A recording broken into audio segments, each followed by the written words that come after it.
मानसिक स्वास्थ्य सचेतनता को लक्ष्य करी मैग्नेटो जिम पक्षरु रन फॉर मेंटल हेल्थ नामक एक विशेष कार्यक्रम सफलता सहित अनुष्ठित हो जाइए। यह कार्यक्रम उद्देश्य थिला समाज में मानसिक स्वास्थ्य प्रति सचेतनता बढ़ाइबा सहित युवपीढ़ी को सुस्थ जीवन शैली प्रेरित करने। ଏହି ଅବସରରେ ସମାଜସେବୀ ତଥା ବିଜେପି ବରିଷ୍ଠ ନେତ୍ରୀ ରଶ୍ମି ମହାପାତ୍ର ଯୋଗଦେଇ ମାନସିକ ସ୍ୱାସ୍ଥ୍ୟର ଗୁରୁତ୍ୱ ଉପରେ ଆଲୋକପାତ କରିଥିଲେ। ସେ କହିଥିଲେ ଯେ ଶାରୀରିକ ସ୍ୱାସ୍ଥ୍ୟ ସହିତ ସମାନ ଭାବରେ ମାନସିକ ସ୍ୱାସ୍ଥ୍ୟ ମଧ୍ୟ ଅତ୍ୟନ୍ତ ଆବଶ୍ୟକ ଓ ସମାଜର ସମସ୍ତ ସ୍ତରରେ ଏନେଇ ସଚେତନତା ସୃଷ୍ଟି ହେବା ଦରକାର।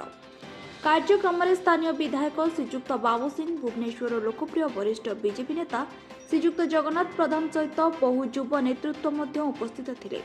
अतिथि माने एपरी कार्यक्रम को समाज पर उपकारी बोली मत प्रकाश करथिले।